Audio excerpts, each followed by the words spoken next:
Welcome and good evening to all participants. So இன்னைக்கு ஜிஎஸ்டிஏடி செஷனுக்கு join பண்ணியிருக்கிற எல்லாருக்கும் நன்றி. ஏன் இந்த ஸ்பெசிஃபிக்கான நன்றினா, இது நம்ம வந்து ஒரிஜினலா புதன்கிழமை அன்னைக்கு வச்சிருந்தோம். It's a series of webinar that we have hosted. அந்த சீரீஸ் உடைய 4வது கடைசி செஷன்ல தான் நம்ம இன்னைக்கு இருக்கோம். அண்ட் இந்த 4வது செஷன் வந்து ஆக்சுவலா நம்ம புதன்கிழமை அன்னைக்கே வந்து நடத்திருக்க வேண்டியது. நிறைய பேர் கொடுத்திருந்த ரெக்வஸ்ட் என்னன்னா வந்து இந்த ஒரு செஷன் மட்டும் வீக்கெண்ட்ல வைக்கிறீங்களா? ஏன்னா we are all like working professionals or whether it is chartered accountants or advocates, whomever it is. இந்த மாதிரி சில ரெக்வஸ்ட் லாஸ்ட் டைம் வந்திருந்தது. அதனால we have shifted this to this Saturday evening. So இந்த சாட்டர்டே ஈவினிங் வீக்கெண்ட் செஷன் எல்லாருமே வந்து weekend மோட்ல இருக்கும். வீக்கெண்ட் மோட் மட்டும் இல்லாம யூஸ்வலா இருக்கிற வீக்கெண்ட் மோட் பார்த்தாதுன்னு இன்னைக்கு தமிழ்நாடுல எக்ஸ்ட்ராவா நியூஸ் சேனல் பாக்குற ஒரு அர்ஜென்சில வரை நம்ம எல்லாரும் இருக்கோம். அதனால வில் மேக் ஷுர் தட் இது கண்டிப்பா வந்து இந்த 5ல இருந்து 6 அப்படின்றதுக்குள்ள நம்ம வந்து இந்த செஷனை கரெக்டா நடத்தி முடிச்சுவோம். அண்ட் 2வது முக்கியமான விஷயங்கள் உங்களுக்கு இது ரொம்ப வந்து ஜிஎஸ்டிஏடி அப்படின்னாலே இது ரொம்ப ப்ரொசீஜர் ட்ரிவனான ஒரு விஷயம். நிறைய வந்து ப்ரொசீஜர் செக்ஷன்ஸ் இல்ல என்ன கொடுத்துருக்காங்க அதை ஸ்ட்ரிக்டா ஃபாலோ பண்ணணுன்ற மாதிரியான விஷயம். ஸோ இது நம்ம எப்படி வந்து ஒரு நாள் ஃபுல்லா எடுத்தா கூட போதும், அப்படி இது ஒரு நாள் ஃபுல்லா கூட எடுக்கலாம் அப்படின்ற ஒரு டாபிக் எப்படி நம்ம ஒரு மணி நேரத்துல வந்து கிரன்ச் பண்ண போறோம் அப்படின்னு பாத்தீங்கன்னா, ரொம்ப வந்து செக்ஷன் ரெஃபரன்ஸ் அதுக்குள்ள என்ன சொல்லியிருக்காங்க, வேர்ட் பை வேர்ட் என்ன அனாலிசிஸ் இருக்கு அப்படின்றதுக்குள்ள போகாம ஒரு பிசினஸ் பெர்ஸ்பெக்டிவ்ல, ஒரு அக்கௌண்டன்ட் பெர்ஸ்பெக்டிவ்ல, ஜிஎஸ்டி கம்ப்ளைன்சஸ் ஹேண்டில் பண்றவங்க பெர்ஸ்பெக்டிவ்ல, இல்ல ஜிஎஸ்டி லிட்டிகேஷன்ஸ் வச்சிருக்கிறவங்க பெர்ஸ்பெக்டிவ்ல, whether it is consultants or whether it is industry members or CFO, இந்த மாதிரி எல்லாரோட பெர்ஸ்பெக்டிவ்ல இருந்தும் ஜிஎஸ்டி ட்ரிபியூனல் பத்தி தெரிஞ்சுக்க வேண்டிய முக்கியமான விஷயங்கள் என்னென்ன அப்படின்றதுதான் வந்து மெயினா ஃபோக்கஸ் பண்றது. அது ரொம்ப ரொம்ப பிராக்டிக்கலா ரொம்ப ரொம்ப ஈஸியா ஒரு லேமேன் டேர்ம்ஸ்ல இது எப்படி அண்டர்ஸ்டாண்ட் பண்ணலாம் அப்படின்றதுதான் we are trying to focus here for today's session. Okay. And once again, welcome to more participants who are joining for this evening. Okay. இது வந்து நம்மளுடைய செஷன்ல வந்து 4வது கடைசி session in this particular series. We started with this income tax TDS related annexation, and then we had this GST health check. அதுக்கப்புறம் we had the capital gains, and today we are having this important tribunal அப்படின்ற ஒரு topic. Okay, so இது எல்லாத்துலயும் கன்சிஸ்டன்டா எங்களுக்கு இருக்கக்கூடிய ஒரே ஒரு source of encouragement is the participation and the feedback that we are continuously getting. ஏன்னா செஷன் முடிஞ்சதுக்கு நிறைய பேர் ஃபீட்பேக் கொடுக்குறீங்க, நேர்லயும் சரி இல்ல வந்து இமெயில் ஆர் ஃபீட்பேக் ஃபார்ம்ஸ். அது மட்டும் இல்லாம நிறைய பேர் வந்து எங்களோட இமெயில்ஸ்க்கு வந்து என்கொயர் பண்ணி டீடைல்ஸ் எல்லாமும் அமைச்சிருக்கீங்க, உங்களுடைய குவெரிஸ் என்னென்ன அப்படின்றதும். So all these participants, all these participations, அதுதான் எங்களோட என்கரேஜிங் ஃபேக்டரே. ஓகே, ஸோ இப்போ before we actually get into this session, இதுல வந்து ஒரு குவிக் இம்பார்ட்டன்டான சில விஷயங்கள். ஏன் இப்ப திடீர்னு நம்ம ட்ரிபியூனலை பத்தி பேசுறோம்? நம்ம சொன்னோம் இல்லையா, அந்த சீரீஸ்ல வந்து 4 விஷயங்கள் நம்ம வந்து முக்கியமான விஷயங்கள் என்னென்ன அப்படின்றதுதான் வந்து நம்ம பிக் அண்ட் சூஸ் பண்ணி நம்ம அதை வந்து இந்த இடத்துல கொண்டு வரோம் அப்படின்னு. இன்னைக்கு வந்து 9ஆம் தேதி மே மாசம். ஸோ இந்த 9th மே அன்னைக்கு எதுக்காக நம்ம திடீர்னு ஜிஎஸ்டி ட்ரிபியூனல் ரொம்ப ரொம்ப இம்பார்ட்டன்டா நீங்க தெரிஞ்சுக்க வேண்டிய ஒரு விஷயம் அப்படின்னு ஏன் சொல்றோம்? What is the relevance? இதுல என்ன கட் ஆஃப் டேட் இருக்கு? ஜிஎஸ்டி ட்ரிபியூனலுக்கான கட் ஆஃப் டேட் என்ன அப்ளிகேஷன் ஃபார்ம்க்கு? Can I get some quick responses in the chat box just to make it little interactive? அந்த மாதிரி ஒரு 3-4 கேள்விகள் வச்சிருக்கேன். ஓகே, இது எதுக்குன்னா பார்ட்டிசிபென்ட்ஸ் உடைய இன்டராக்ஷன் லெவல்ல வந்து கேதர் பண்றதுக்காக மட்டும்தான். Okay, so can I get some quick responses in the chat box? What is the relevance? ட்ரிபியூனலுடைய கட் ஆஃப் டேட் என்ன? என்ன டேட்? எதுக்காக நம்ம இன்னைக்கு இதை பேசுறோம்? So I'm just waiting for a quick response. என்ன தேதி கட் ஆஃப்? அட்லீஸ்ட் இந்த டேட் ஒன்று கேள்விப்பட்டிருப்பீங்களா? ட்ரிபியூனல் ஒரு date. Excellent. I think I've started getting good responses. Can I get more responses? What is the relevance of the date? Okay, good. So 30ஆம் தேதி June. So இந்த 30ஆம் தேதி June அப்படின்றது ஒரு முக்கியமான தேதி. எதுக்கு அப்படின்னு பாத்தீங்கன்னா, இன்னைக்கு தேதியில அதான் இருக்கு. ஏன்னா ஜிஎஸ்டி பொறுத்த வரைக்கும் வந்து எப்ப என்ன டேட் மாறுன்றது தெரியாது. வித் கிளியர் டிஸ்கிளைமர், இப்ப நாங்க பேசுறது எல்லாமே வந்து it is valid up to 9th May 2026 5 PM. இதுக்கப்புறம் என்ன மாறும் அப்படின்றது we do not know. மாறிச்சுன்னா வந்து நீங்க அன்னைக்கு ஒண்ணு சொன்னீங்களே அப்படின்னு கேட்காதீங்க. That is not attributable to us. GST கவுன்சிலுடைய டெசிஷன்ஸ். ஓகே, சோ இன்னைக்கு தேதியில as we stand today, GST ட்ரிபியூனலுக்கான அப்பீல் அப்ளிகேஷன்ஸ் ஃபைல் பண்றதுக்கு last date is 30th June. So that is the important relevance என்ன அப்படின்னு பாத்தீங்கன்னா, பிகாஸ் ட்ரிபியூனல் அப்பீல் அப்ளிகேஷன்ன்றது அவ்வளவு ஈஸியான ஒரு விஷயம் கிடையாது. இட்ஸ் வெரி ஹைலி டெக்னிக்கலான ஒரு விஷயம். ஸோ உங்களுக்கு ஏதாவது ஒரு மேட்டர் இருக்கு அப்படின்னா இம்மீடியட்டா you should be by now வந்து நம்ம அதை கண்டிப்பா வந்து we have to start working on it. அப்படின்னா தான் நம்மளால அந்த டேட்டையே வந்து கரெக்டா மீட் பண்ண முடியும். Okay, so the cut off date is very very stringent. அடுத்த கேள்வி, அடுத்த முக்கியமான கேள்வி. ஓகே, ஸோ அடுத்த முக்கியமான கேள்வி என்ன அப்படின்னு பாத்தீங்கன்னா, தமிழ்நாட்டுல எங்கெல்லாம் ட்ரிபியூனல் வரப்போகுது? சோ தமிழ்நாட்டுல நம்ம எல்லாருக்கும் இப்ப வந்து மனப்பாடமா தெரிஞ்ச ஒரு விஷயம் என்ன தெரியுமா? 234 கான்ஸ்டிட்யூன்சிஸ் அத்தனை பேருக்கும் தெரியும். கரெக்டா? அது தெரியாதவங்க இன்னைக்கு தமிழ்நாட்டுல யாருமே இருக்க மாட்டாங்க. அந்த 234ன்ற ஒரு நம்பர் எல்லாருக்கும் மனப்பாடம் ஆயிடுச்சு. Right, okay. இந்த 234க்கும் சேர்த்து வச்சு தமிழ்நாடுல எவ்வளவு ட்ரிபியூனல் வரப்போகுது, எங்கெங்க வரப்போகுது? Any quick ideas, thoughts? I need some responses in the chat box.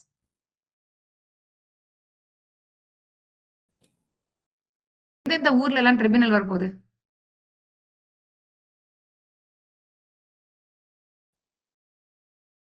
Okay, I am getting good responses. Chennai, okay, எல்லாரும் டிஃபால்ட்டா சொல்லிட்டீங்க சென்னை. ஓகே, சென்னை தவிர வேற எங்கெங்க வரப்போகுது? ஏன்னா கண்டிப்பா இந்த செஷன்ல வந்து நிறைய பேர் வந்து நிறைய இடங்கள்ல இருந்து பார்ட்டிசிபேட் பண்றீங்க. Super. So I think I have started getting very good responses. Okay, great. So Chennai, Madurai, Coimbatore அப்படின்றது தான் வந்து கரெக்டான பதில். Okay. So,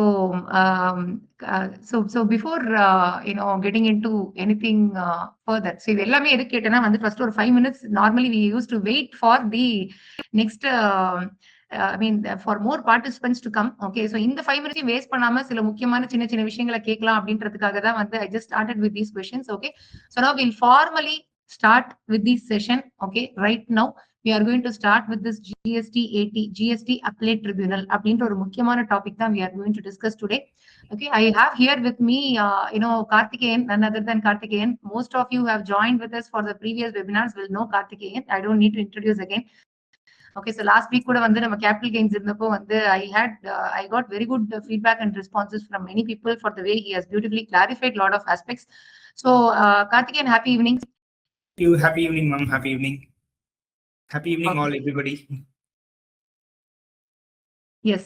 So Karthikeyan is also there with me. So இது வந்து typically ஒரு similar formatல தான் இருக்க போகுது. So இது வந்து நம்ம PPT வச்சுக்கிட்டு ஃபுல்லா ப்ரொசீஜர்ஸ் என்னன்னு எக்ஸ்பிளைன் பண்ணிட்டு போர் அடிக்க போறது இல்ல. So we are going to have some important areas. And the important areas என்னென்ன அப்படின்றது we have some, we have shortlisted on what is really relevant. Okay.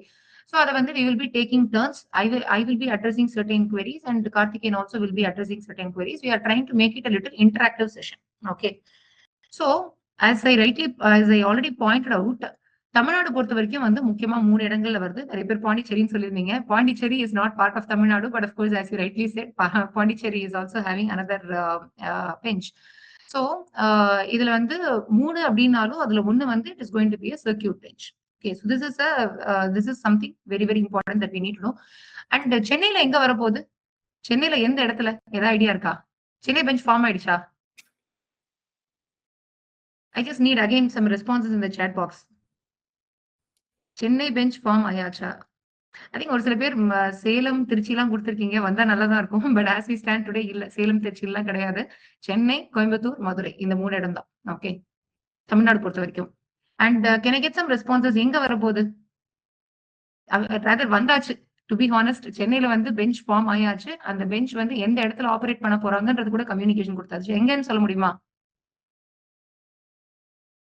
First order was passed. இல்ல first order வந்து இங்க pass ஆகல. That is from the principal bench, not from the Chennai bench. Right, first order was passed, but that's not from the Chennai bench. Okay, Nungambakkam கிடையாது. எங்க இருக்கு அப்படின்னு பாத்தீங்கன்னா வந்து it is at the Paris corner கிட்ட இருக்கு. Okay, it's a custom house. Yes, perfect. I think I've got some very good responses. So this is a Chennai bench. Okay, so Chennai bench வந்து it has already got formed and வந்து it is at the customs house. Okay, so as you rightly, as somebody rightly pointed out, that is the correct answer. So all these are just to, ஒரு warm up காக வந்து சொல்லக்கூடிய ஒரு விஷயம். Now we'll get into the real understanding of what is this tribunal. Tribunalனா என்ன? அந்த tribunal உடைய அந்த first of all GST-க்குன்னு சொல்லிட்டு ஒரு litigation-க்குன்னு ஒரு hierarchy is there. So அந்த hierarchy-ல tribunal எங்க இருக்கு அப்படின்ற அந்த ஒரு பேசிக் அண்டர்ஸ்டாண்டிங் தான் நம்ம பார்க்க போறோம். ஸோ ட்ரிபியூனல்னா வந்து குவாசி ஜுடிஷியல் பாடி. ஸோ குவாசி ஜுடிஷியல் பாடினா என்ன? ரொம்ப வந்து I'm not again explaining it in legal terms. So பேசிக்கா நம்ம வந்து இது வரைக்கும் நீங்க பார்த்தது எல்லாமே ஒரு ஆஃபீஸரை பார்த்திருப்பீங்க. ஸோ ஒரு ஆஃபீஸரை வந்து ஒரு அட்ஜுடிகேஷன் லெவல்ல பார்த்திருப்பீங்க. அதுக்கப்புறம் வந்துட்டு ஒரு ஆஃபீஸரை மேக்ஸிமம் நீங்க வந்து ஒரு அப்பீல் லெவல்ல பார்த்திருப்பீங்க. இல்ல இன்ஸ்பெக்ஷனுக்காக பார்த்திருப்பீங்க, இல்ல ஆடிட்காக பார்த்திருப்பீங்க. இந்த மாதிரி சில ரீசன்ஸ்க்காக பார்த்திருப்பீங்க. இது ஒரு set of officers, revenue officers. அவங்களோட பிரைமரி ரெஸ்பான்சிபிலிட்டியே என்ன அப்படின்னு பாத்தீங்கன்னா, அவங்களுக்கு வந்து ரெவென்யூவை ப்ரொடெக்ட் பண்ணணும். அதான் அவங்களுடைய பிரைமரி ரெஸ்பான்சிபிலிட்டி. அடுத்தது ஜிஎஸ்டி லிட்டிகேஷன்ல என்ன பார்த்திருப்போம் அப்படின்னு பாத்தீங்கன்னா வந்துட்டு, you would have seen what is called as court, high court, supreme court அப்படின்றது. இது ரெண்டுத்துக்கும் நடுவுல இருக்கக்கூடிய ஒரு இம்பார்ட்டன்டான ஒரு பிரிட்ஜிங் மெக்கானிசம் தான் இந்த ட்ரிபியூனல் அப்படின்றது. It is highly important. ஏன் இது ஹைலி இம்பார்ட்டன்ட் அப்படின்னு பாத்தீங்கன்னா, tribunal வந்து it is in fact tribunal, any administrative tribunal holds a very important relevance. ஏன்னா நீங்க இது வரைக்கும் பார்க்கக்கூடிய அந்த ஆபீசர்ஸ் இருக்காங்க இல்லையா, இந்த இந்த ஓவர்வியூல நீங்க பாத்தீங்கன்னாலே தெரியும். ஃபர்ஸ்ட் வந்து ஒரு ப்ரொசீடிங்ஸ் இனிஷியேட் ஆகுது. அங்கிருந்து ப்ரொசீடிங்ஸே இனிஷியேட் ஆகிறதுக்கு முன்னாடி ஒரு இன்ஸ்பெக்ஷனோ இல்லைன்னா வந்து இன்டிமேஷனோ இல்ல ஆடிட்டோ ஏதோ ஒன்று நடக்குது. அந்த ஸ்டேஜ்ல அது ப்ரொசீடிங்ஸே கிடையாது. அடுத்தது பாத்தீங்கன்னா ப்ரொசீடிங்ஸ் இனிஷியேட் ஆகுது. அதான் ஷோகாஸ் நோட்டீஸ் அப்படின்னு சொல்லிட்டு ஒண்ணு கொடுக்குறாங்க. அந்த ஷோகாஸ் நோட்டீஸ்க்கு அப்புறமா பாத்தீங்கன்னா வந்து அதுக்கு நம்ம ஒரு ரெஸ்பான்ஸ் கொடுக்குறோம். அந்த ரெஸ்பான்ஸ் வந்து அக்செப்ட் பண்ணியோ இல்ல ரிஜெக்ட் பண்ணியோ ஃபைனலா ஒரு ஆர்டர்னு ஒன்று பாஸ் பண்றாங்க. Order in original. அந்த ஆர்டர் இன் ஒரிஜினலுக்கு அகேன்ஸ்டா, அதுல நமக்கு அகேன்ஸ்டா ஒரு டிமாண்ட் இருக்கு அப்படின்னா அதுக்கு அகேன்ஸ்டா நம்ம வந்து ஃபர்ஸ்ட் லெவல் அப்பலேட் அத்தாரிட்டி போறோம். இது வரைக்கும் இருக்கிறவங்க எல்லாருமே ரெவென்யூ ஆஃபீஸர்ஸ் தான். இந்த ரெவென்யூ ஆஃபீஸர்ஸ் என்னதான் நம்ம வந்து அவங்க வந்து they have to give opportunity, they have to be fair இதெல்லாம் சொன்னாலுமே, let's be honest, ultimately they are revenue officers. They are there to protect the interest of the revenue. Okay, but if you go to court, high court or supreme court போகும்போது அங்க வந்து it is a judicial forum. Judges are there. They will take a very neutral position. They want to protect the, they will act in the interest of justice. Okay, but நீங்க court போக முடியுமா அப்படின்றதுதான் கேள்வி. நம்ம நிறைய பேர் நினைச்சிட்டு இருப்பீங்க, இப்பதான் ஆல்ரெடி ஹைகோர்ட்ல இருந்து இவ்வளவு ஜட்மெண்ட் வருது அப்படின்னா வந்து ஏற்கனவே ஹைகோர்ட் இஸ் ஃபங்க்ஷனிங் தானே அர்த்தம் ஜிஎஸ்டிக்கு அப்படின்னா இட் இஸ் நாட் சோ. இந்த இந்த டயக்ராம் ஆர் இந்த பிக்சர்ல நீங்க பாத்தீங்கன்னா உங்களுக்கு தெரியும், இன்னைக்கு தேதியில வரக்கூடிய எல்லா high court order or supreme court ஆர்டர்ஸுமே it is nothing but writ petition. Writ petition is different from appeal. Writ petition வேற, அப்பீல் வேற. சோ ரிட் பெட்டிஷன் அப்படின்றது என்னன்னா, இதுதான் டிஃபால்ட்டான ப்ரொசீஜர். நம்ம இந்த ஒரு ஃப்ளோ சார்ட் பாக்குறோம் இல்லையா, அந்த ஃப்ளோ சார்ட்ல இருக்கிறது தான் டிஃபால்ட்டான ப்ரொசீஜர். இந்த ப்ரொசீஜர்ல நீங்க பாத்தீங்கன்னா அந்த செக்ஷன் 117, 118 ரெண்டு செக்ஷன் இருக்கு. அதுல வந்து high court appeal, supreme court appeal ஒண்ணு இருக்கு. அப்படி ஒண்ணு இன்னி வரைக்கும் நடக்கவே இல்லை. ஏன்னா இன்னும் ட்ரிபியூனலே ஒண்ணு ஃபார்ம் ஆகல. சோ இந்த சீக்வன்ஸ்ல நீங்க பாத்தீங்கன்னா ட்ரிபியூனலுக்கு அப்புறமா தான் high court appeal and supreme court அப்பீலே வருது.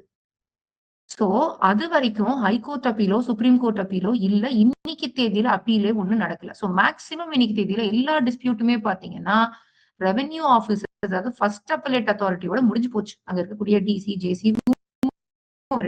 Okay, practically we see a lot of officers who are very fair, who are taking fair position when it comes to the appeal orders.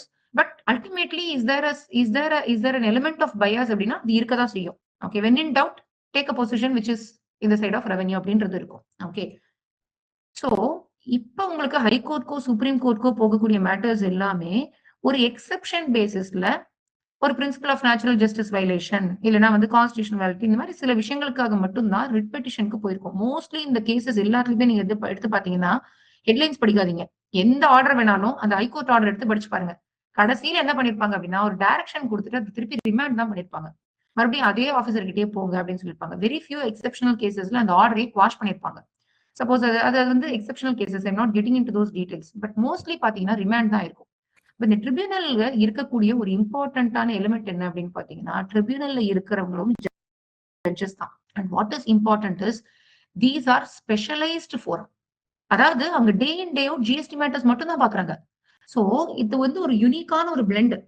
அதாவது ஆபீசர்ஸ் வரைக்கும் இருக்கிறவங்க பாத்தீங்கன்னா they are revenue officers. First level appeal வரைக்கும் they are revenue officers. ஆனா they are handling only GST matters. High court போகும்போது ஹைகோர்ட்ல அந்த technical டீடைல்ஸ்குள்ள போய் அந்த ஜிஎஸ்டி லாக்குள்ள ஃபர்தரா டீடைலிங்ல போய் அவ்வளவு பெரிய ஒரு அப்பீல் மாதிரி ஒரு ப்ரொசீஜர் பாக்குறதுக்கு கோர்ட்டுக்கு டைம் இருக்காது, ஸ்பெஷலைசேஷனும் இருக்காது. ஏன்னா அது வந்து இட்ஸ் ஜெனரலைஸ்ட் கோர்ட்ன்றது வந்து அந்த ஜிஎஸ்டி மேட்டருக்காக மட்டும் இருக்காது. But GST tribunal is a specialized forum. So they are looking into only GST matters day in, day out. And the best part is it is constituted with judges. So அதனால what is expected, especially எங்களை மாதிரியான லிட்டிகேஷன்ஸ்ல இருக்கக்கூடியவங்களுக்கா இருக்கட்டும், இல்லைன்னா வந்து பிசினஸ்ல litigations வச்சிருக்கிறவங்களா இருக்கட்டும், ட்ரிபியூனல்ன்றது it is a ray of hope அப்படின்னு சொல்லலாம். அதாவது அல்டிமேட்லி எனக்கு வந்து ஒரு ஜஸ்டிஸ் கிடைக்கும் அப்படின்ற ஒரு நம்பிக்கைன்னு ஒண்ணு இருக்கு இல்லையா? ஒரு பிசினஸ்க்கு வந்து நான் பண்ணது கரெக்ட் தான் அப்படின்றத என்கிட்ட இருக்கக்கூடிய டாக்குமெண்டரி எவிடன்ஸஸ் வச்சு நான் ப்ரூவ் பண்ண முடியும். இத நீங்க வந்து எனக்கு அகைன்ஸ்டா ஒரு ரெவென்யூ ஃபேவரா பார்க்கக்கூடாது அப்படின்றத நீங்க ஒரு கான்ஃபிடென்ட்டா ப்ரூவ் பண்றதுக்கான ஒரு நல்ல ஒரு ஃபோரம் தான் வந்து ட்ரிபியூனல் இருக்கு. அதனால தான் வந்து நார்மலி ப்ரொஃபஷனல்ஸ் எல்லாருமே will be looking forward for tribunal to get formed. Finally 9 வருஷம் கழிச்சு now tribunal is getting formed. Okay. So after a very long wait ஏன் இந்த ட்ரிபியூனல் எதுக்கு நிறைய பேர் நினைப்பீங்க இது ஏன் இவ்வளவு ஹைப்டா இருக்கு? It is yet another appeal தானே அப்படின்னு நினைக்கலாம்.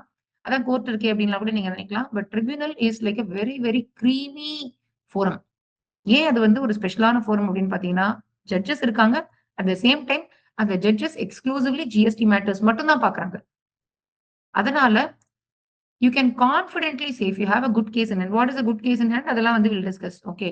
If you are right under the law and if you also have documents to prove that you are right under the law, then tribunal is the right forum where you can place your grounds. Okay.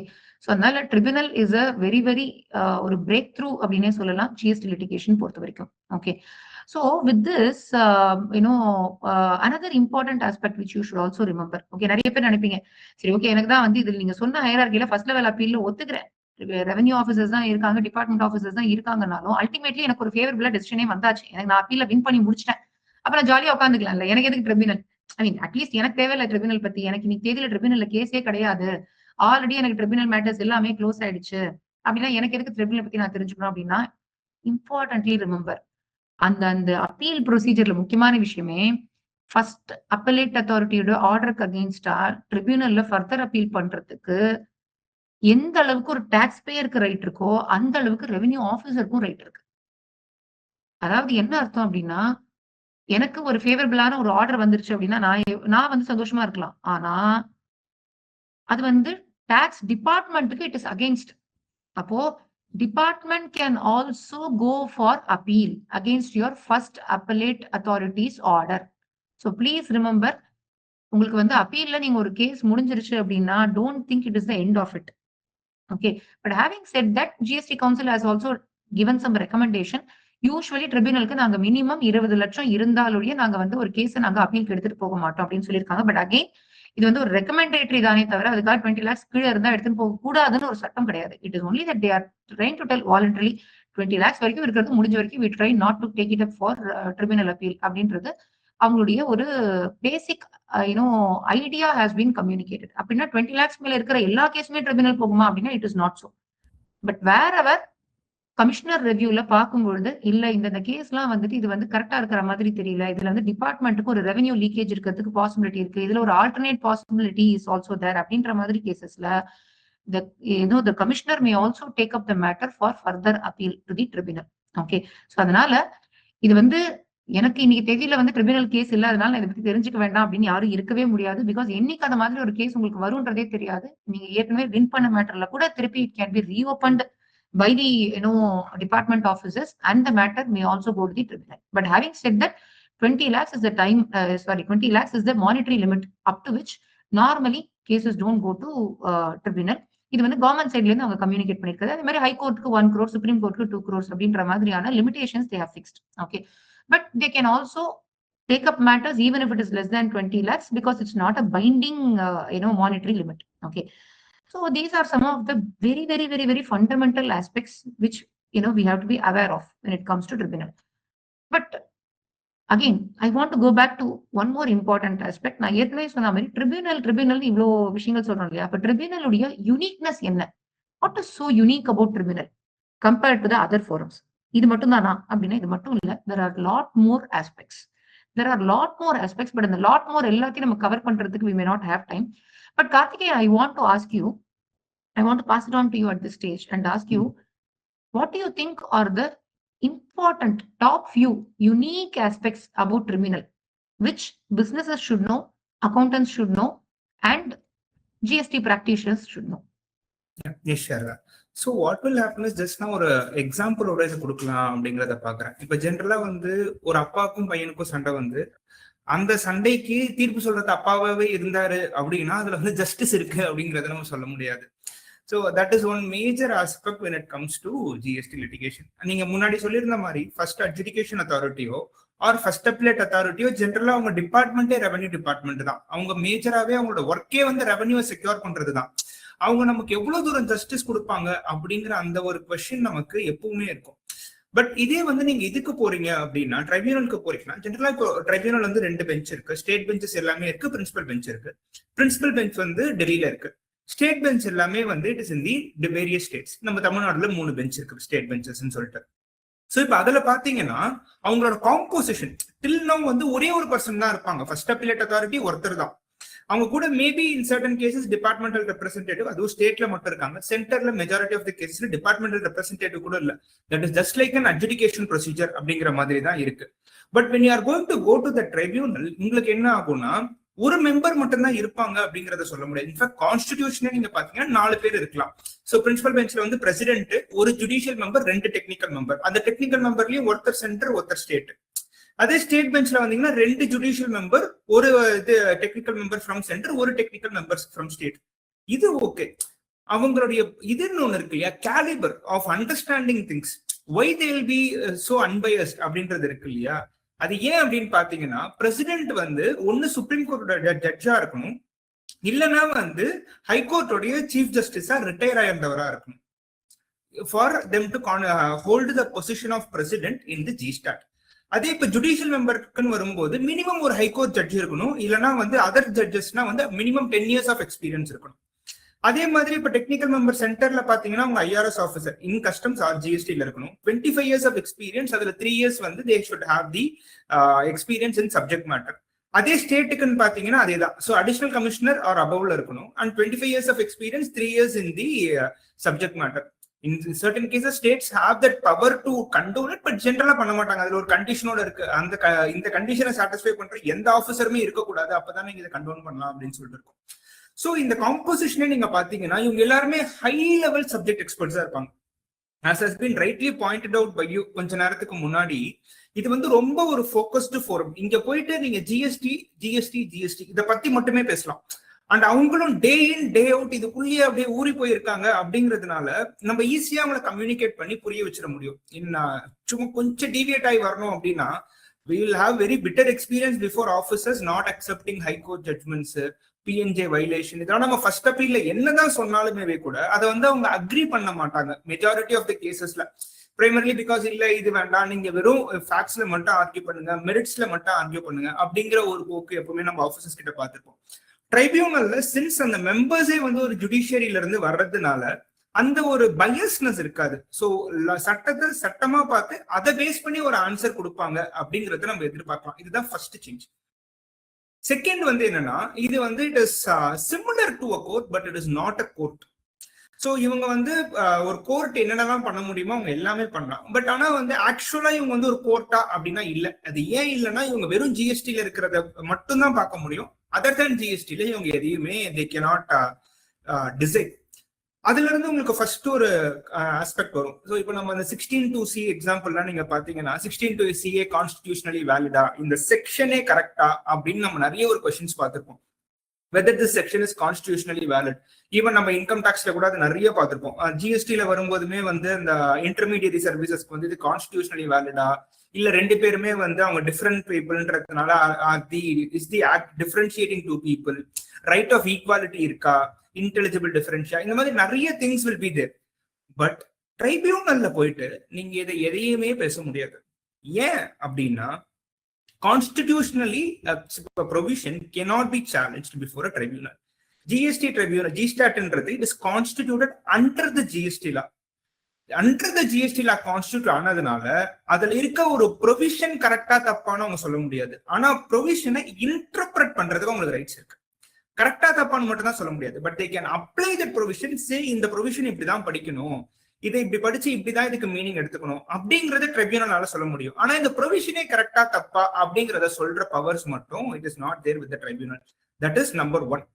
Second aspect வந்து it is the final fact finding authority. திரும்ப திரும்ப திரும்ப நீங்க ட்ரிபியூனலை பத்தி போயிட்டு எந்த session attend பண்ணாலும் எடுத்தவொடனே it is the final fact finding authority அப்படின்னு ஆரம்பிக்கும். So the final fact finding அத்தாரிட்டினா என்ன அப்படிங்கிறது தான் ஒரு மேஜர் கொஸ்டின்.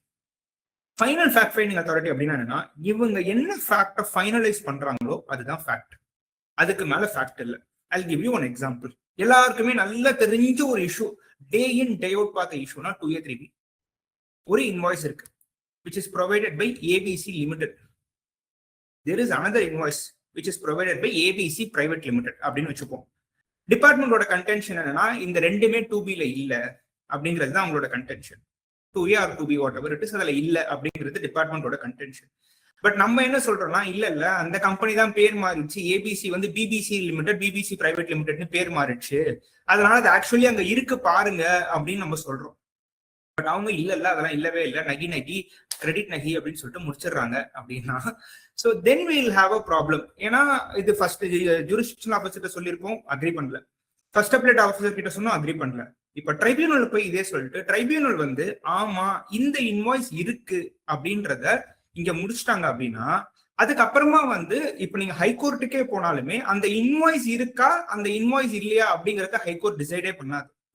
அவங்க என்ன டிசைட் பண்ணுவாங்கன்னா, ஹைகோர்ட்ல இங்க இருந்து நீங்க அப்பீல் போனீங்கன்னா கொஸ்டின் ஆஃப் லா என்ன அப்படிங்கறத மட்டும் தான் டிசைட் பண்ணுவாங்க. இப்ப சே ஃபார் எக்ஸாம்பிள் 2A 3Bலயே நம்ம எல்லாருமே எடுத்துட்டு இருக்க ஆர்குமெண்ட் என்ன, 1718 இருந்து டில் 2019 செப்டம்பர் நீங்க 2A இல்லைனாலும் கிரெடிட் எடுக்கலாம். பேஸ்ட் ஆன் தட் சர்க்குலர் 183 நீங்க வந்து சர்டிபிகேட் கொடுக்கலாம். லால ஒரு கண்டிஷனே இல்ல. That was introduced only with effect from 1 January 2022. 16 அதுக்கு முன்னாடி கிடையவே கிடையாது. 36(4) வந்து கான்ஸ்டிடியூஷனலி வந்து தேவையில்லை, ஏன்னா தட் இஸ் பியாண்ட் த லா. லால அந்த மாதிரி ஒரு கண்டிஷனே இல்ல. இந்த மாதிரி கொஸ்டின்ஸ் தான் வந்து high court and supreme court answer பண்ணும் 2A 3B மேட்டர்லயே. கிரெடிட் வந்து 2Bல இருக்கா இல்லையா அப்படிங்கறத it will not even answer. That is number 1. இது வந்து ரொம்ப ஒரு ஈஸி எக்ஸாம்பிள். கொஞ்சம் காம்ப்ளிகேட்டடா ஒரு எக்ஸாம்பிள் இதனுடைய நுவான்ஸ் புரிஞ்சுக்கிறதுக்கு அப்படின்னா, so I have a pen here. Having அழகா ஒரு கோல்டு கலர்லாம் இருக்கும், பிளாக் கலர்லாம் இருக்கும். இப்போ இந்த பென்னோடைய கிளாசிபிகேஷன் என்ன அப்படிங்கிறது ஒரு டிஸ்பியூட் அப்படின்னு வச்சுக்கோங்களேன். இங்க ட்ரைபியூனல்ல என்ன டிசைட் பண்ணுவாங்க அப்படின்னா, இப்படி ஒரு பென் இருக்கு, இந்த பெண்ணுக்குள்ள ஒரு ரீஃபில் இருக்கு, இந்த ரீஃபில்ல இங்க மேல இங்க கோல்டா இருக்கிறதுலாம் கோல்டு, ஆக்சுவலி கோல்டு இல்ல, சும்மா பேச்சுக்கு சொல்றேன். ஸோ கோல்டு, அதுக்கப்புறமா இதுல நடுவுல வந்து ஒரு பிளாஸ்டிக் இருக்கு அப்படிங்கறத இவங்க டிசைட் பண்ணிடுவாங்க. டிசைட் பண்ணிட்டு இந்த கிளாசிபிகேஷன்ல வரணும் அப்படின்னு சொல்லுவாங்க. இப்ப நீங்க வந்து ஹைகோர்ட்டுக்கு போறீங்க அப்படின்னா, இதுல இருக்கிறது கோல்டா இல்லையான்னு சொல்லிட்டு they'll not check. இது நடுவு உள்ள இருக்கிறது ரீஃபிலா இல்லையான்றது they'll not check. They'll only check அந்த ரூல்ஸ் ஆஃப் இன்டர்பிரேஷன் சொல்லிட்டு ஒன்னு இருக்கும், டெஸ்ட் ஆஃப் டாமினன்ஸ். எது வந்து ஹையஸ்ட் கேரக்டர் எடுக்குது, இப்ப இது வந்து ஒரு ஆர்னமெண்டா இல்ல வந்து ஒரு ரைட்டிங் பென்னா, what is the test of dominance. இப்ப டெஸ்ட் ஆஃப் டாமினன்ஸும் இருக்கு. அதே வந்து there are another rule of interpretation is that whichever comes later அதுதான் நீங்க எடுத்துக்கணும். ஒரு கிளாசிபிகேஷன் HSNல வந்து இப்ப சே ஃபார் எக்ஸாம்பிள் சாப்டர் 1ல கிளாசிஃபை பண்ண முடியுது, சாப்டர் 83லயும் கிளாசிஃபை பண்ண முடியுதுன்னா சாப்டர் 83ல கிளாசிஃபை பண்றது எடுத்துக்கணும் அப்படின்னு இருக்கும். ஸோ டெஸ்ட் ஆஃப் டாமினன்ஸ் படி ஒன்னு இருக்கு, அதுக்கப்புறமா வந்து ஆஸ் பர் ரூல்ஸ் வேற மாதிரி இருக்குன்னா இது ரெண்டுத்தையும் இன்டர்பிளே பண்ணி எதை எடுத்துக்கணும், how the world is viewing it, அதை எடுத்துக்கணுமா அப்படிங்கிற இந்த மாதிரி ஒரு கொஸ்டின் ஆஃப் லா. அது மட்டும்தான் வந்து உங்களுக்கு ஹைகோர்ட் அண்ட் சுப்ரீம் கோர்ட்ல போய் டிசைட் ஆகுமே தவிர it will not go and say what is a fact. So இதுல கோல்ட் இருக்கா இல்லையா, ரீஃபில் இருக்கா இல்லையா அப்படிங்கறதெல்லாம் வந்து it will never go to the high court or supreme court. That is first. Second, now I want to ask you, Sharda, see this question of law, question of fact is very very very complex. For us professionals it will be very very jolly, but when it is going to go to businesses, right, what do you think, how is it relevant to them? Okay. See, I'll put it this way, as you rightly pointed out, and the first example நீங்க சொன்ன 16(2)A வந்து, I mean 16(2)ல it is a very straightforward thing. அதுல எது question of fact, question of lawன்றது, but practically to be honest, நம்ம கையில ஒரு case கொடுத்தோம் அப்படின்னா அந்த ஒரு கேஸ்ல வந்து ஒரே இஷ்யூக்குள்ள question of fact இருக்கும், question of lawவும் இருக்கும். அண்ட் சம்டைம்ஸ் சில இஷ்யூல question of fact மட்டும் தான் இருக்கும், சில இஷ்யூஸ்ல question of law மட்டும் தான் இருக்கும். சோ இது வந்து எப்படின்னா, நம்ம வந்து ஒரு பாலையும் தண்ணியும் மிக்ஸ் பண்ணதுல நம்ம பாலையும் தண்ணியும் திருப்பி பிரிச்சு எடுக்கிற மாதிரியான ஒரு விஷயம். பிகாஸ் நீங்க பாலுக்கு தனியா ஆர்கியூ பண்ணணும், தண்ணிக்கு தனியா ஆர்கியூ பண்ணணும். பட் ரெண்டும் சேர்ந்ததுதான் ஒரு இஷ்யூவா இருக்கும். So it's a highly skilled work அப்படின்னு சொல்லலாம். But having set that, why is it relevant for businesses? ஏன்னா நம்ம ஆரம்பிக்கும் போதே நம்ம செஷன்ல ஒண்ணு சொல்லியிருந்தோம், இது வந்து நம்ம பிசினஸ் ரிலவன்ஸா, இது வந்து கனெக்டபிளா நம்ம சொல்லலாம் அப்படின்னு சொல்லிட்டு. இதுல இந்த ஃபைனல் ஃபேக்ட் ஃபைண்டிங் அத்தாரிட்டி அப்படின்னு ஒரு விஷயம் சொல்றாங்க இல்லையா, அது வந்து அப்படின்னா என்ன? Okay, final fact finding authority ஏதோ ஒன்று சொல்றேன் அப்படின்னா என்ன? No if we go back to நம்ம முதல்ல பார்த்த ஒரு ஸ்லைடு, இப்போ நம்ம என்ன சொன்னோம், இதுதான் வந்து ஒரு ஹையரார்கி. ஒரு ப்ராப்பர் ஆஃபீஸர் கிட்ட இருந்து நமக்கு வந்து ஃபர்ஸ்ட் அப்பீலுக்கு வருது, ஃபர்ஸ்ட் அப்பீல்ல இருந்து ட்ரிபியூனல் வருது, ட்ரிபியூனல்ல இருந்து ஹை கோர்ட், சுப்ரீம் கோர்ட் போகுது அப்படின்னு சொல்லி இதான் which means one thing is very clear. Final அப்படின்னு ஒரு சட்ட ஒரு ஒரு ஒரு கேஸ்க்கான ஒரு ஃபைனலான ஒரு அத்தாரிட்டி யாருன்னு பாத்தீங்கன்னா சுப்ரீம் கோர்ட். அது நம்ம எல்லாருக்குமே தெரியும். ஸோ சுப்ரீம் கோர்ட்ல போயாச்சு, அங்க வந்து ஃபைனல் அஃப்கோர்ஸ் அங்கேயும் வந்து சிங்கிள் மெம்பர் ஜட்ஜ் இல்லைன்னா வந்து லார்ஜர் மெம்பர் ஜட்ஜ் அதெல்லாம் okay, that is a different story. What is ultimate அப்படின்னு பாத்தீங்கன்னா supreme court. Okay, but when I say final fact finding authority அப்படின்னா என்ன அர்த்தம்னா, உங்களோட கேஸ்ல உங்களுக்கு இருக்கிறதே கொஸ்டின் ஆஃப் ஃபேக்ட் மட்டும்தான் அப்படின்னா then your tribunal is as good as your supreme court. அதாவது அதுக்கு மேல நீங்க அந்த கேஸை எடுத்துக்கிட்டே போக முடியாது, which means your case is attaining finality or rather this is your last opportunity. This is your final opportunity to prove your fact. அதனாலதான் வந்து அந்த ஃபேக்ட்ஸ் அப்படின்றதுக்கு it has a higher weightage in tribunal than in any other forum. எல்லா ஃபோரமையும் விட what is fact in issue and what are all the evidences relating to the fact. So இந்த evidences produce பண்றதுக்கும் ஃபேக்ட்ஸை prove பண்றதுக்கும் ரொம்ப ரொம்ப முக்கியமான ஒரு forum அப்படின்னா வந்து it is tribunal forum compared to any other forum. ஏன் அப்படின்னா as we rightly pointed out, இதுக்கு முன்னாடி இருக்கிறவங்க சொன்னா கேட்டுக்க மாட்டாங்க, இதுக்கப்புறம் இருக்கிறவங்க சொன்னா கேட்டுக்க கூடாது. ஸோ அப்படின்றப்போ this becomes extremely crucial. That is why ஒரு பிசினஸ் பெர்ஸ்பெக்டிவ்ல நீங்க இது வரைக்கும் வந்து ஒரு ஷோகாஸ் நோட்டீஸ்ல ஏதாவது ஒரு விஷயத்த கொடுக்கறதுக்கு மிஸ் பண்ணியிருந்திருக்கலாம். இப்போ ஆர்டர் உங்களுக்கு அகேன்ஸ்டா வந்துருச்சா, சரி நான் அங்க மிஸ் பண்ண டாக்குமெண்ட்ஸ் அங்க மிஸ் பண்ண ஃபேக்ட்ஸ் எல்லாத்தையும் நான் வந்து ஃபர்ஸ்ட் அப்பீல்ல கொடுக்குறேன் அப்படின்னு இருக்கலாம். ஃபர்ஸ்ட் அப்பீல்லயும் உங்களுடைய ஃபேக்ட்ஸ் ஏதாவது நீங்க மிஸ் பண்ணியிருந்திருக்கலாம். அப்படின்னா please remember this tribunal becomes your last opportunity. அதுல நீங்க உங்களுக்கு வந்து ஃபேக்ட்ஸை ப்ரூவ் பண்ண முடியல அப்படின்னா then it is lost forever. Then if at all அதுக்கு மேல நீங்க அப்பீல் போனாலுமே ஒரு லீகல் இன்டர்பிரிட்டேஷன் மட்டும்தான் வச்சு நீங்க ஒரு அப்பீல் போக முடியுமே தவிர உங்களோட ஃபேக்ட்ஸ் கரெக்ட் தப்பு எங்கிட்ட டாக்குமெண்ட்ஸ் இருக்கு இல்ல அந்த டாக்குமெண்ட்ஸ்ல இருக்கிறது இதுதான் சொல்லுது சொல்லல இதை எதையுமே ஹைகோர்ட்டோ சுப்ரீம் கோர்ட்டோ பார்க்க மாட்டாங்க. they will not look into your facts. that's very clear. Okay, அப்போ ஒரு பிசினஸ் பெர்ஸ்பெக்டிவ்ல இது ஏன் தெரிஞ்சுக்கணும். ஓகே, அல்டிமேட்லி நான் வந்து ஒரு சிஎஃப்ஓ இதை வந்து ஆர்கியூ பண்றவங்களுக்கு தானே தெரியணும். இது வந்து நான் ஆர்கியூ பண்றதுக்கு நான் ஒரு கவுன்சில் எங்கேஜ் பண்ணியாச்சு நான் ஏன் தெரிஞ்சுக்கணும் அப்படின்றது இருக்கலாம்.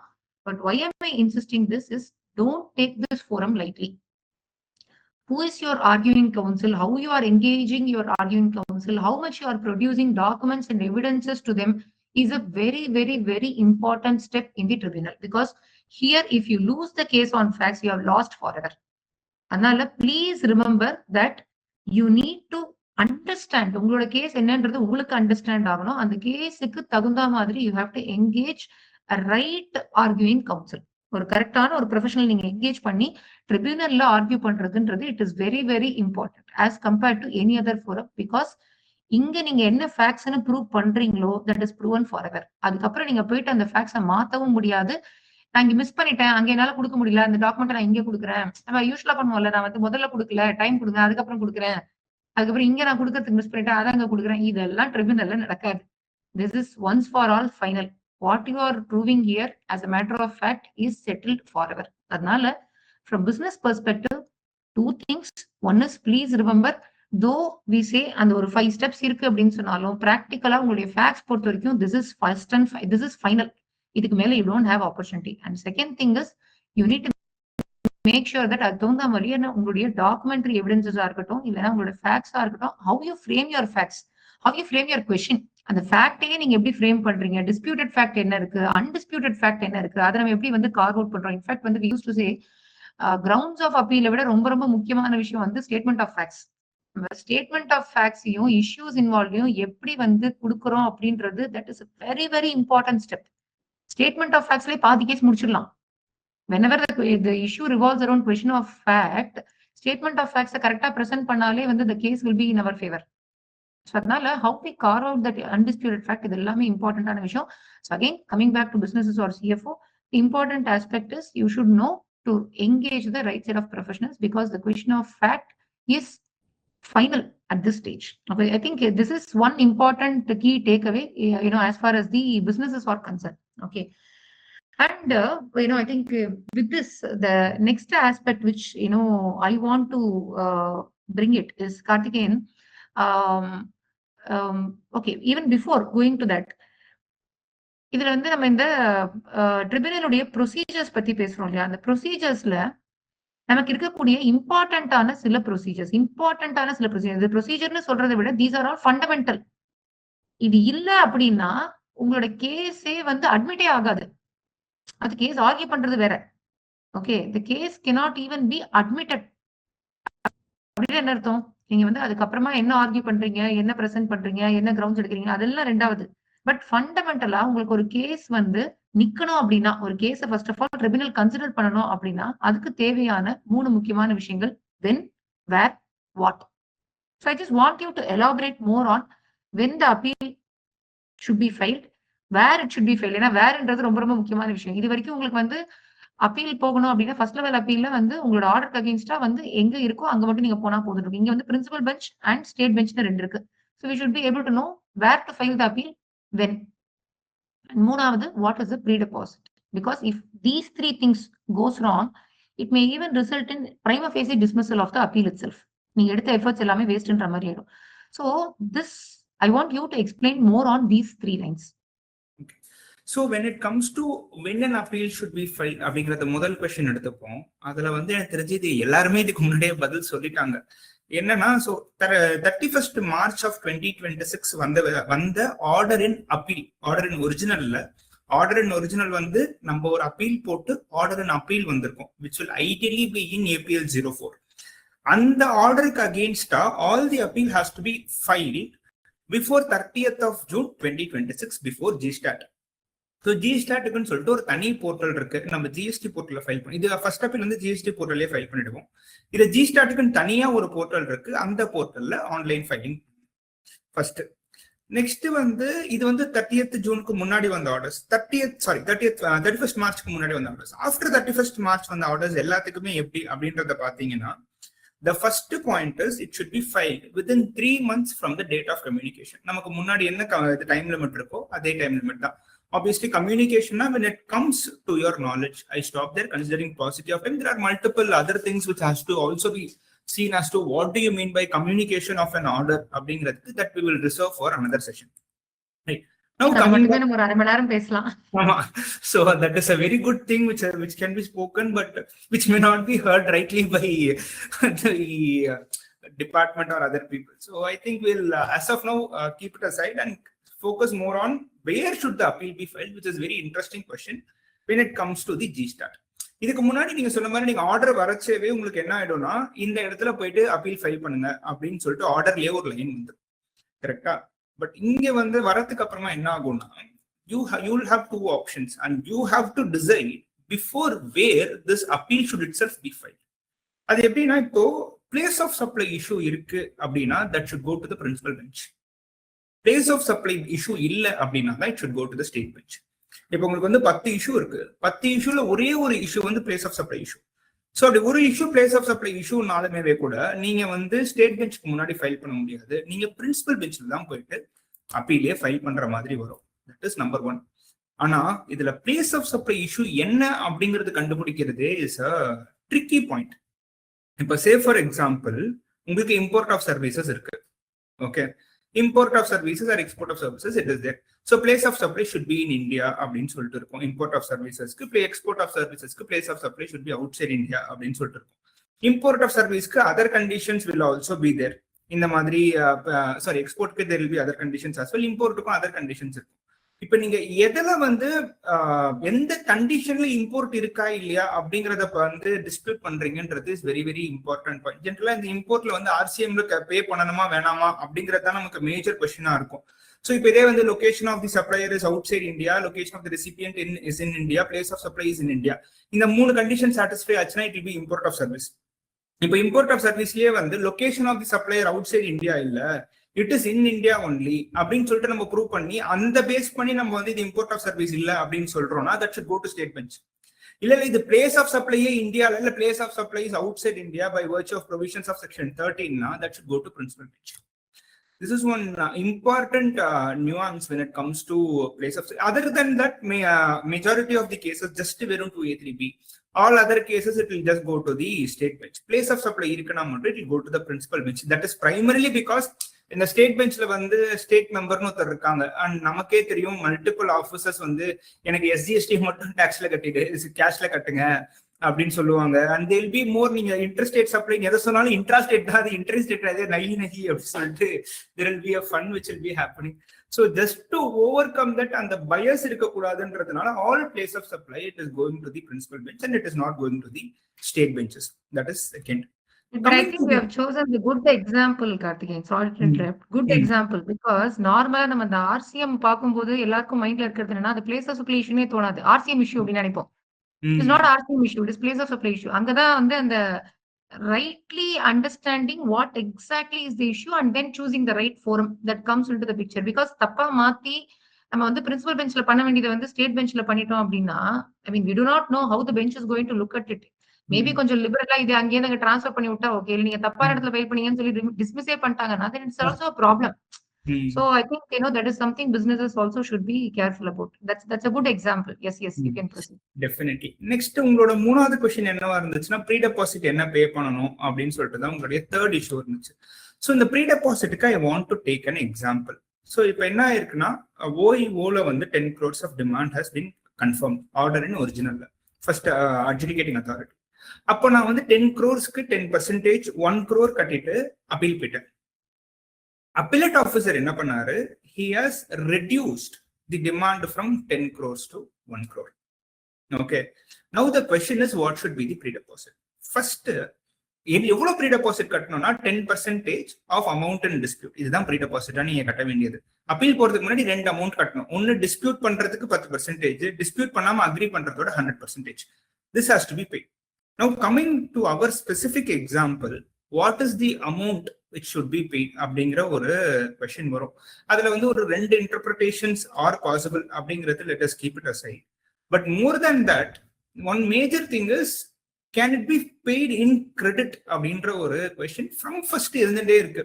So pre-depositனாலுமே வந்து முதல்ல என்ன சொன்னாங்கன்னா இல்ல no you should only pay in cash and it should not be paid in credit அப்படின்னு சொல்லிட்டு there was a huge conundrum which was surrounding this, and Supreme Court has rightly settled this in Oasis reality அப்படின்னு ஒரு judgement இருக்கு of the Supreme Court. And now the departmental officers, even in the first appellate authority, payment of pre-deposit through credit is being accepted. அதுல இப்போ வந்து எந்த டவுட்டுமே as of now இல்லவே இல்லை.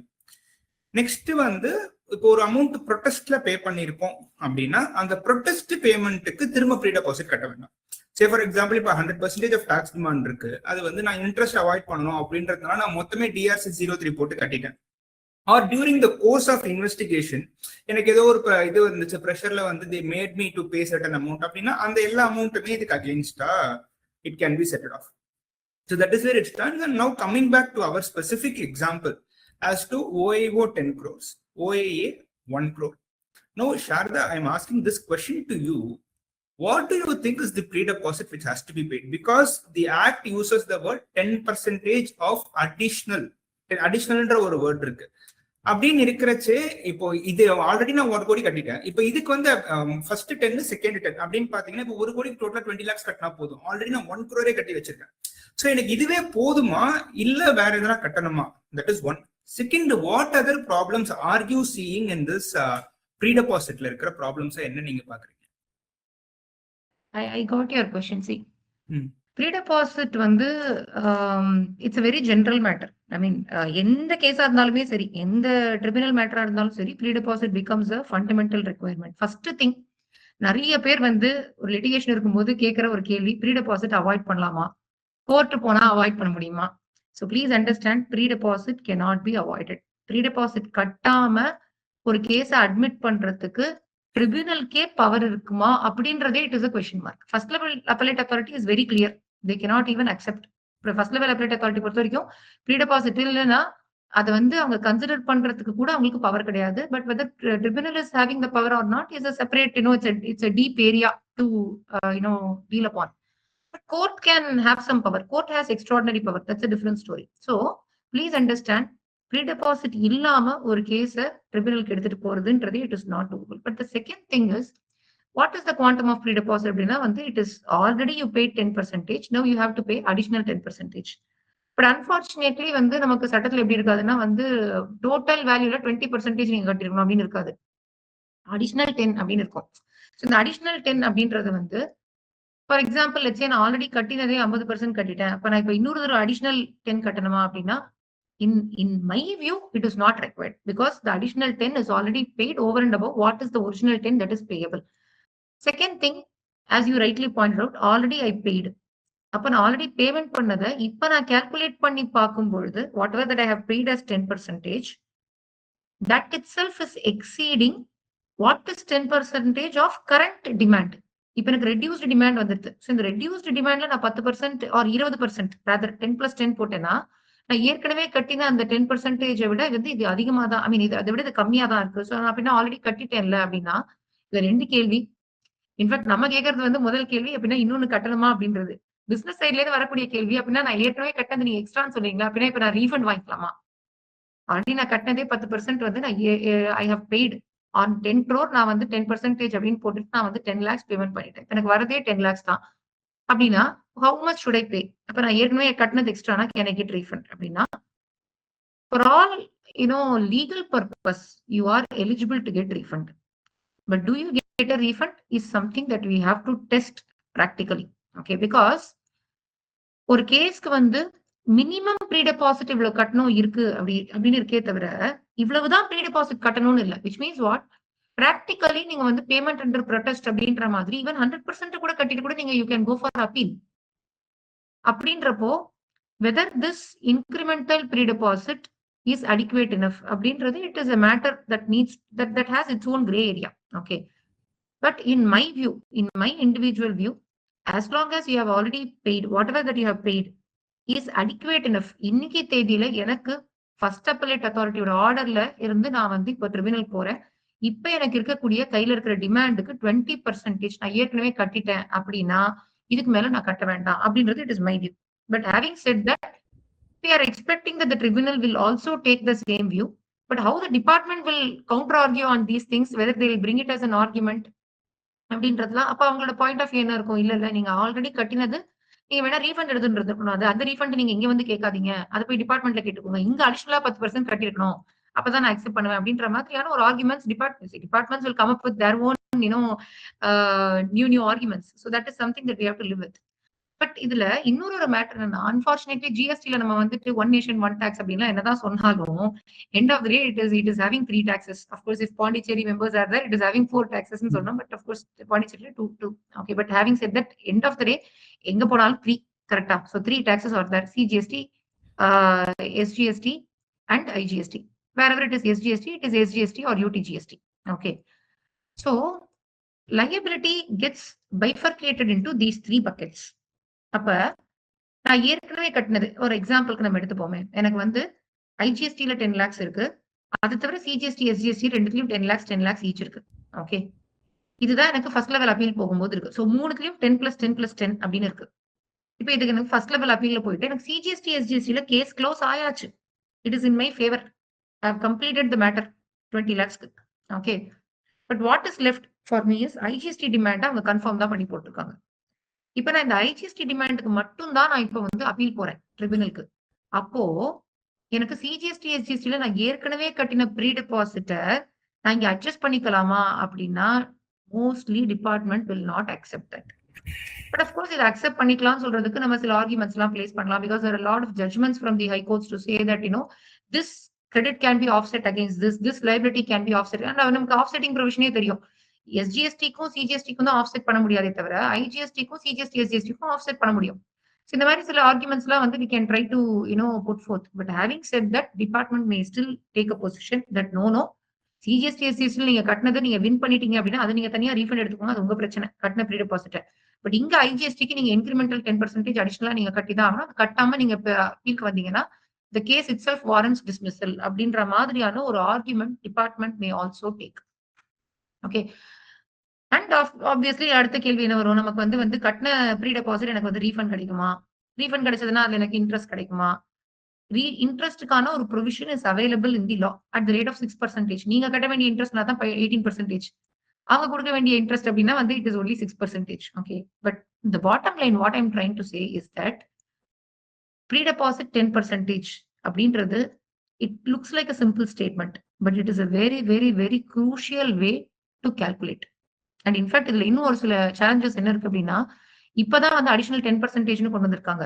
அந்த அமெண்ட்மெண்ட்டுக்கு முன்னாடி பழைய ஒரிஜினல் ஜிஎஸ்டி ட்ரிபியூனலுக்கான ப்ரொவிஷன்ஸ் எடுத்து பார்த்தோம்னா நம்ம அதுல வந்து 20% இன்க்ரிமெண்ட்ல, அதாவது 10+20 which means effectively 30 பேமெண்ட் பண்ணிருக்கணும்ன்ற மாதிரி ப்ரீ அமெண்ட்மெண்ட் இருந்தது. அப்போ நான் ஏற்கனவே அந்த ப்ரொவிஷன் படி எனக்கு ஏற்கனவே இருந்த டிஸ்பியூட்டுக்கு நான் 20% கட்டி வச்சுட்டேன் அப்படின்னா, இன்னைக்கு தேதியில சட்டம் சொல்றது எனக்கு 10% தான் சொல்லுது. நான் அது தெரியாம ப்ரீ அமெண்ட்மெண்ட் நான் 20% கட்டிட்டேன். இப்ப இந்த டிஃபரன்ஷியல் 10% நான் ரீஃபண்ட் எடுக்கலாமா அப்படின்னா, legally yes, you are eligible. Because as the law stands today only you are filing the appeal. Today you are supposed to pay only 10%. You have paid something in excess. But do you get the refund? Because it's a demand which is outstanding. Department பொறுத்த வரைக்கும் டிமாண்ட்னாலே வந்து 100% collect பண்ணணும்னு பாப்பாங்க. அப்ப நீங்க கட்டினத வேற நீங்க refund எடுக்கணும் அப்படின்னு எதிர்பார்த்தீங்கன்னா, do you get the refund is a practical challenge. Okay. And another important aspect is if it is a penalty only case. This is very, very, very important. In fact, last year we had one of the, the last year வந்த ஒரு amendment. It was a new amendment in the law. ஒரிஜினலா டாக்ஸ்ல மட்டும்தான் 10% pre deposit அப்படின்னு இருந்தது. அதுக்கப்புறமா the law was amended to introduce that if it is a penalty only case without having taxே இல்லாம penalty மட்டும் இருக்கிற கேஸ் அப்படின்னா, அப்ப பெனல்டிக்கு நீங்க 10% ப்ரீ டெபாசிட் கட்டினாதான் அப்பீலே போக முடியும். எங்க நான் சொல்றது ஃபர்ஸ்ட் லெவல் அப்பீல்லயே. சோ ஃபர்ஸ்ட் லெவல்லயே 10% கட்டினாதான் பெனல்டில. See, please understand, if the matter has tax and interest and penalty அப்படின்னா டாக்ஸ்க்கு மட்டும் நீங்க கட்டினா போதும். பட் டாக்ஸே இல்ல, வெறும் பெனல்டி மட்டும் தான் இருக்கு அப்படின்னா, அப்ப நீங்க ப்ரீ டெபாசிட்டே கட்டாம கூட அப்பீல் போகலான்றது that is how the law was. But அந்த மாதிரியான ஒரு டிஃபால்ட் அப்பீல் மெக்கானிசம் இப்ப எல்லாருக்கும் ஜாலியா appeal போயிடுறாங்கல்ல.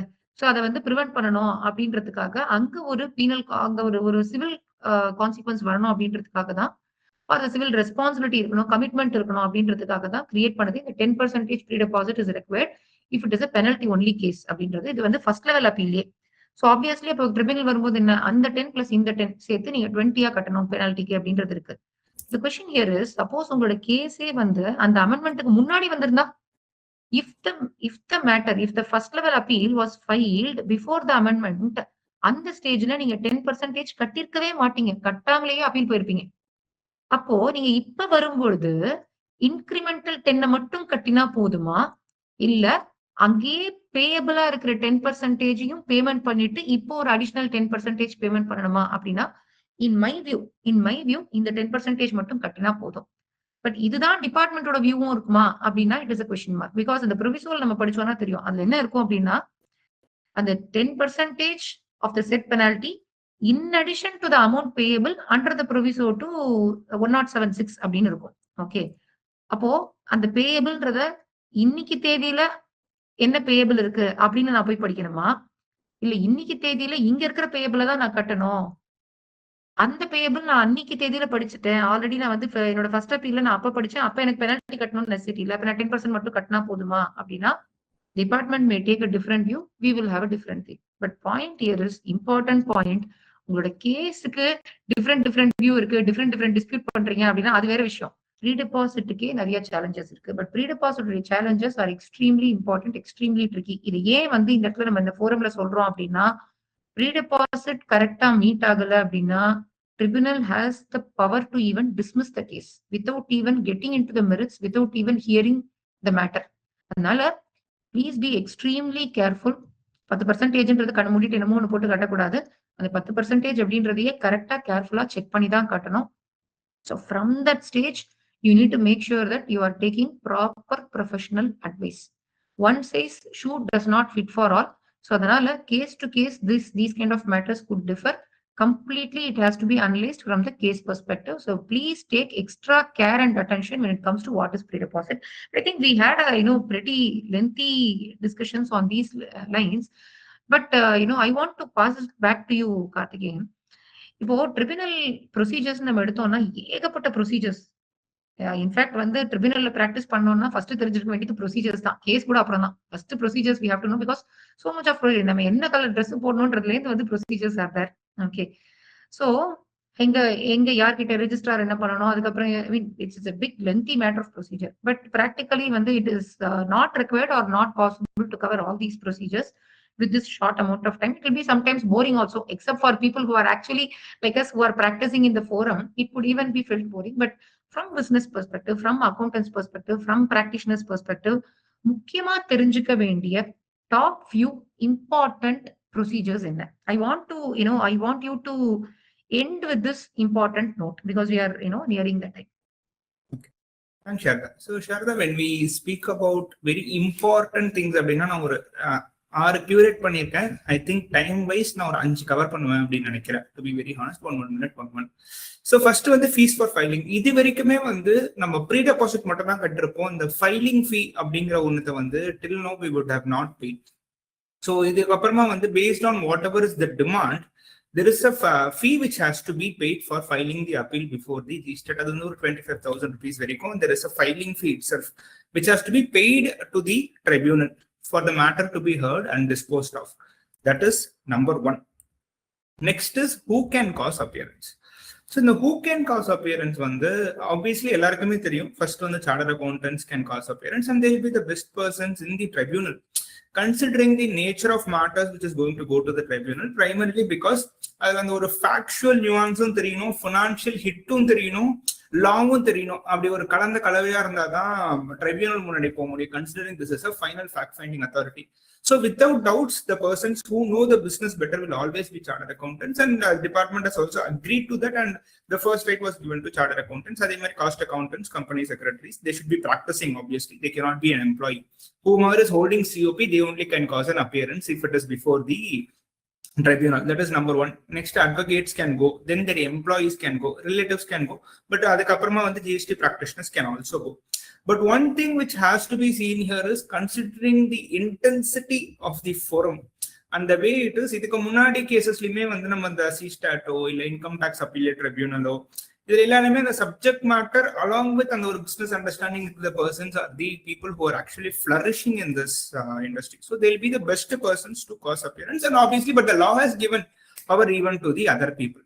That is in relation to the second aspect. Third வந்து நம்ம அந்த முன்னாடி ஒரு டிஸ்கஷன் வச்சிருந்தோம், question of law versus question of fact. And நீங்க கூட அந்த எவிடன்சஸ் பத்தி அங்க கொண்டு வந்திருந்தீங்க. So can new evidence be form, இது இங்க போய் கொடுக்கலாம், இதுதான் final place to give the evidence அப்படின்னு சொல்லிட்டு I just slightly want to modify our understanding. See, question of fact is different, giving an evidence is different. Question of fact is what is being decided by the tribunal. Evidence is what we give.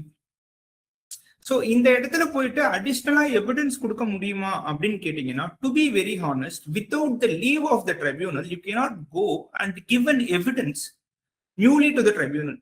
அது எந்த கேஸ்ல அவங்க agri பண்ணுவாங்க அப்படின்னா, first வந்து நீங்க முன்னாடி ஸ்டேஜ்ல கொடுக்குறேன்னு சொல்லி அவங்க அதுக்கு ஆப்பர்ச்சுனிட்டி கொடுக்கல, இல்ல உங்களால கொடுத்துருக்கவே முடியாது ஃபார் வேரியஸ் ரீசன்ஸ். இந்த மாதிரி கேசஸ்ல மட்டும்தான் ஒரு புது எவிடன்ஸ் எடுத்துட்டு போய் கொடுக்க முடியும். நீங்க கொடுத்த எவிடன்ஸை பேஸ் பண்ணி இதுதான் ஃபேக்ட், நான் இந்த எவிடன்ஸ் கொடுத்துருக்கேன், இந்த எவிடன்ஸ்ல இருந்து இதுதான் ஃபேக்ட். ஸோ நம்ம எக்ஸாம்பிளே எடுத்தோம்னா, நான் இந்த பெண்ணு முன்னாடியே கொடுத்துருக்கேன், இந்த பெண்ணை வந்து நான் உங்களுக்கு புதுசா கொடுக்கல, பட் இதுல இருக்கிறது வந்து இது கோல்டு இல்ல கோல்டு கோட்டிங் அப்படிங்கிறது தான் வந்து question of fact. You cannot go and now give this pen newly to the tribunal without the leave of the opposite party. So that is in difference between question of law and what is an additional evidence. Can you give the additional evidence? Yes, you can give the additional evidence, but provided the other party should also agree. You should be prejudiced. நீங்க கொடுக்கறன்றது எங்கன்னா ஒரு record இருக்கணும், அவங்க அதை accept பண்ணல அப்படின்ற மாதிரி ஒரு ரெக்கார்ட் இருக்கணும். பட் இதுல ஸ்ட்ராட்டஜிக்கா ஒண்ணு பண்ணலாம், you can make the tribunal ask and then you produce the evidence. So அந்த மாதிரி கேசஸ்ல there is not going to be any problem. So even when you want to produce an evidence, நீங்களா போய் கொடுக்கறதுன்றது வேற, ட்ரிபியூனல் கேட்டு கொடுக்கறதுன்றது வேற. So நீங்க structure பண்ணும்போதே ஒரு புதுசா ஒரு எவிடன்ஸ் நீங்க ட்ரிபியூனல்ல கொடுக்கணும் அப்படின்னா, that should be structured in a way that the tribunal will be asking this instead of me going and giving this. அது அந்த articulate பண்ணி அந்த advocacy we have to bring that out. That is in relation to additional evidences. But when it comes to arguments, legal arguments, even though it is not taken at the first level, it is not taken at the second level, that is adjudication எடுக்கல, first appeal எடுக்கல அப்படின்னாலுமே நீங்க tribunal முன்னாடி புதுசா ஒரு argument எடுக்கலாம், until or unless it is legal. லீகலா இதுக்கு முன்னாடி எடுக்கல, அதனால இங்க எடுக்க கூடாது அப்படின்றத சொல்ல முடியாது. In fact one interesting thing is, first appellate authority கிட்ட போயிட்டு நீங்க புது கிரவுண்ட பிரஸ் பண்ண முடியாது, ஏன்னா லாலியே இருக்கும். பட் ட்ரைபியூனலுக்கு வந்து அந்த கரஸ்பாண்டிங் செக்ஷனை தூக்கிட்டு இருப்பாங்க. This is a very interesting nuance when you are going to read the section bare thread. So இங்க வந்து ட்ரிபியூனல்ல உங்களுக்கு ஒரு அட்வான்டேஜ் என்னன்னா புதுசா நீங்க ஆர்குமெண்ட்டை கண்டிப்பா எடுக்கலாம். There is no doubts to it. So even though legally ஒரு கிரவுண்ட் இருக்கு. இப்போ சே ஃபார் எக்ஸாம்பிள் நம்ம வந்து 60 ஒரு 2A3B மிஸ் மேட்சை எடுத்துக்கிட்டோம் அப்படின்னாலுமே கூட இது வரைக்கும் நம்ம என்ன சொல்லிட்டு இருந்திருக்கோம்னா, இல்ல நான் சர்டிபிகேட் கொடுத்துருக்கேன் அப்படின்னு சொல்லிட்டு அவங்க வந்து இல்ல அந்த சர்டிபிகேட் ஜென்யூன் இல்லைன்னு ரிஜெக்ட் பண்ணிட்டாங்கன்னு வச்சுக்கோங்களேன். நம்ம இங்க புதுசா போயிட்டு எனக்கு அந்த ரெக்குயர்மெண்ட்டே இல்லைன்றத ட்ரிபியூனல்ல பிரஸ் பண்ண முடியும். Even though it is not taken at the lower level and first education authority, first appellate authority. But first appellate authority do they have the power to reject this ground on getting? Yes, they do have the power because it was not taken in the adjudication. But when it comes to tribunal, the law is not saying you should not take. And there are multiple judgments starting from Thermal in Supreme Court in 1998. Other multiple judgments have consistently held that you can make new additional law legally. Make tribunally make. In fact, High Court or Supreme Court or legal ground you can press. So that is in relation to additional evidences. Next, in the monetary limit, I think you have already covered in the first thing. And as I already predicted, now time is 6, so I'm not getting into the last aspect. So considering this is Saturday, I do not want to extend this session beyond 6 o'clock. And ஒரு நல்ல ஒரு political thriller போயிட்டு இருக்கும்போது நம்ம ரொம்ப time எடுத்துக்க முடியாது. So அதனால I think with this it will be very good to wind out the session. But one thing which I want to communicate is this is very, very, very important forum when it comes to litigation. As we were starting from first why this is important பேசிட்டு இருக்கோம் இல்லையா. இங்க miss பண்ணிட்டா அவ்வளவுதான் முடிஞ்சிருச்சு அப்படின்ற மாதிரி நிறைய கேசஸ் இருக்கும் நம்மளுக்கு. And if you High Court or Supreme Court, the cost of litigation will also definitely be high. நீங்க போயிட்டு ஒரு மேட்டரை போட்டு நிக்க வைக்கணும் அப்படின்னாலுமே கூட நிறைய கேசஸ்ல வந்து ஒரு சீனியர் அட்வொகேட் அவங்களுக்கு வந்து fee cannot be set outside, but you know the cost which is going to be there when you are going to High Court or Supreme Court. You cannot rely on normal fee வச்சுட்டு நீங்க அப்படியே win பண்ணணுன்ற அந்த ஒரு ஆஸ்பெக்ட்ல அவங்களுமே இருக்காது. So this will be do or die for multiple cases is what I always believe. So with this, I pass the baton to you, Sharda. Okay, great. I think that was a very good, important ending note because statistical data, most of the litigations gets settled maximum in the tribunal. It is even a known statistical data. So I think we had a wonderful participation by the entire participants, and thank you so much, Karthikeyan, as well, for you to share all these insights about tribunal.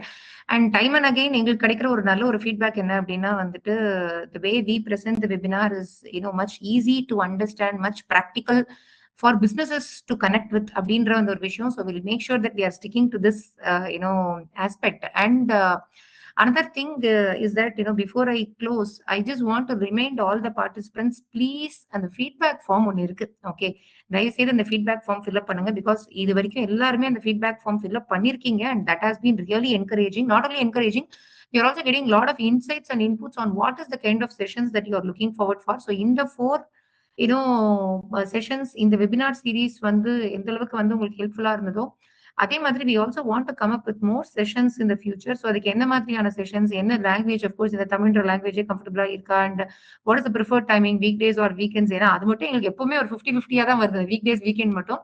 But we'll try to balance, we'll try to see that we are able to balance what kind of topics that you are looking at.